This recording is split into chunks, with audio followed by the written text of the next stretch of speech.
Bonjour à tous et merci d'être connectés sur GKS TV. Nous terminons aujourd'hui notre série d'interviews avec les présidents délégués du RACI.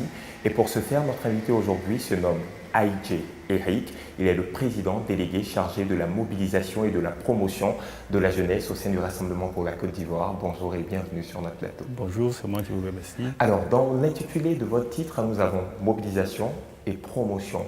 C'est-à-dire que ce sont cela vos deux missions essentielles. Effectivement, la mobilisation et la promotion de la jeunesse au sein du RACI. Mobilisation parce que notre structure, en tant que RACI Jeune, est une structure de mobilisation au sein du RACI, donc nous sommes chargés principalement à cela. Et promotion parce qu'au RACI, nous avons un volet social. Dans les objectifs du RACI, il y a l'insertion socio-professionnelle des jeunes. Donc le volet promotion, c'est d'œuvrer à ce que la plupart de nos jeunes, pour dire aussi, parce que dans l'idéal, il faut que la majorité de nos jeunes aient une situation sociale stable. Parlons déjà de mobilisation. La mobilisation au sein du RACI, comment elle peut s'évaluer? La mobilisation au sein du RACI s'évalue principalement à partir du nombre de coordinations que nous avons sur le terrain. Le nombre de coordinations et les activités qui sont effectuées. C'est à partir de ces activités-là qu'on peut évaluer la mobilisation. Concernant les coordinations, vous en disposez de combien sur l'étendue du territoire ivoirien? Au niveau du dénombrement de ces coordinations, il faut dire que nous partons sur la base de la carte administrative de la Côte d'Ivoire. Et donc au niveau des régions, nous avons pratiquement dans toutes les régions, nous pouvons affirmer sans embâche qu'il existe une coordination du RACI.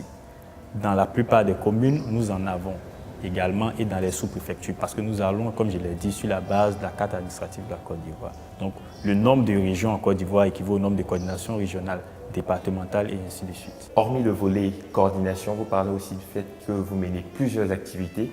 Parlez-nous un peu de ces différentes activités que vous menez pour la mobilisation des jeunes. D'accord.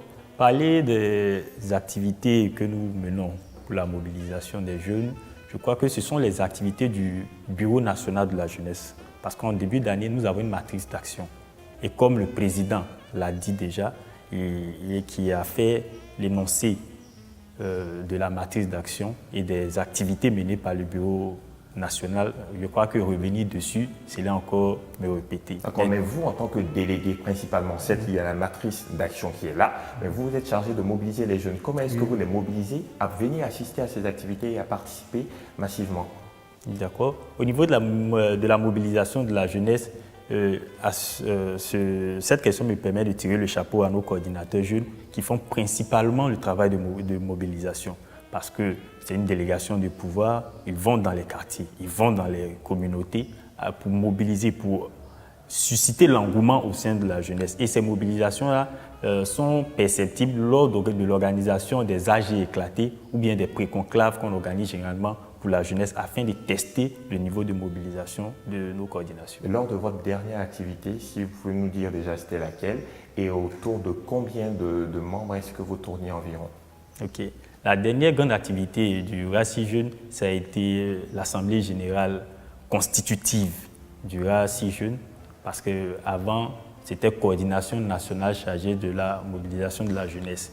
Et lors des conclaves de novembre 2017, nous avons organisé une AG constitutive du RACI Jeune à la Bibliothèque nationale au Plateau.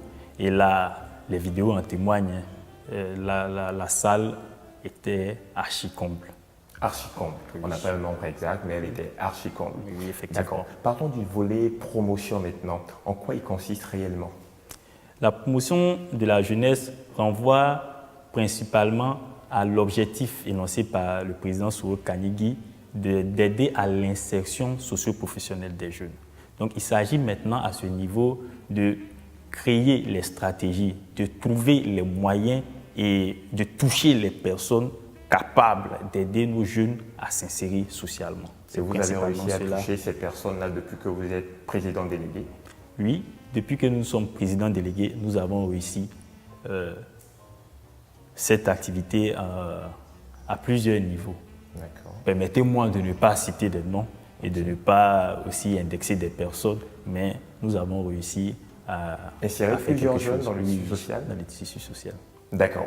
Alors, parlez-nous à présent des difficultés. C'est clair qu'en tant que président délégué chargé de la mobilisation et de la promotion de la jeunesse, vous êtes emmené à voyager sur toute l'étendue du territoire pour voir un peu comment ça se passe à l'intérieur du pays aussi, n'est-ce pas? Alors, quelles sont les difficultés que vous rencontrez sur le terrain?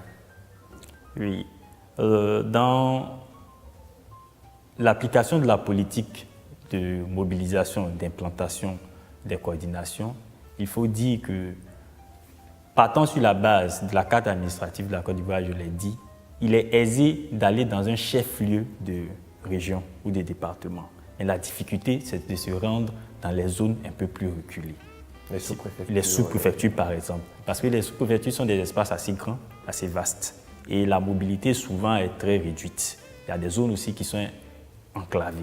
Et donc, se rendre dans ces coins-là limite un peu notre champ d'action. Et donc, on a besoin là de mobilité pour permettre à nos coordinations et à nos coordinateurs de pouvoir s'étendre jusque dans les moindres coins de ces territoires-là.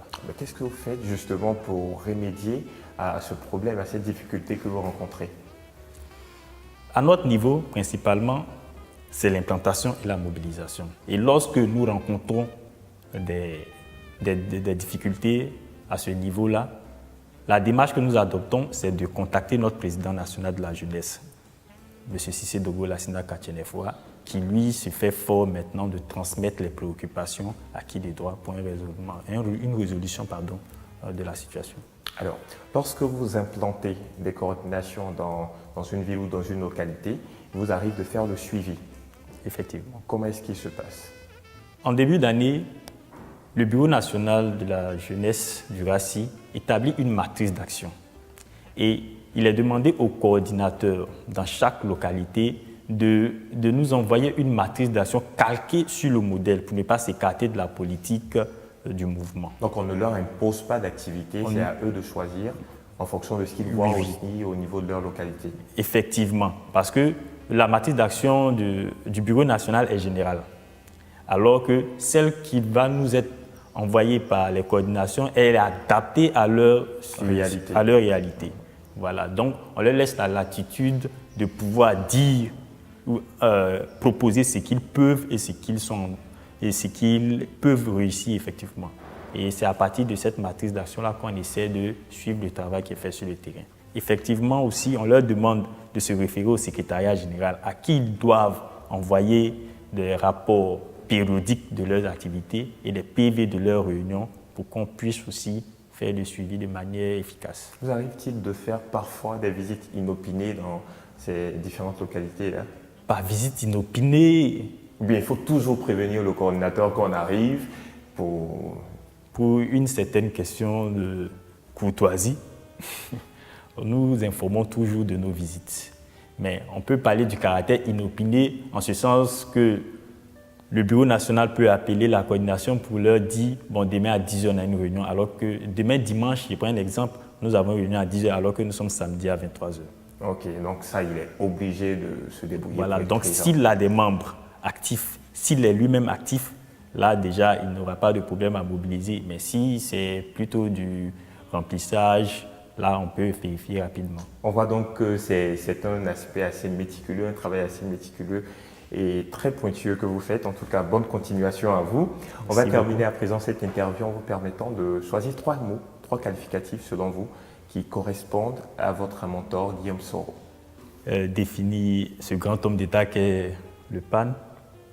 Mais je dirais que de tous les qualificatifs qu'on peut lui attribuer, je retiendrai 3 que sont le pragmatisme, c'est un homme très pragmatique, l'intégrité et surtout c'est quelqu'un qui s'assume. Pragmatisme, intégrité et assumer ce qu'il fait. On retient donc ces 3 mots avec vous aujourd'hui, Aïdje Eric. Merci à vous d'avoir répondu à toutes ces questions et on vous souhaite bon vent dans l'exercice de votre mission. Merci à vous, chers internautes, de nous avoir à nouveau suivis. C'est ici donc que s'arrête cette série d'interviews avec les délégués du RACI. On se retrouve très bientôt pour un autre numéro avec un autre mouvement de soutien, toujours sur GKS TV.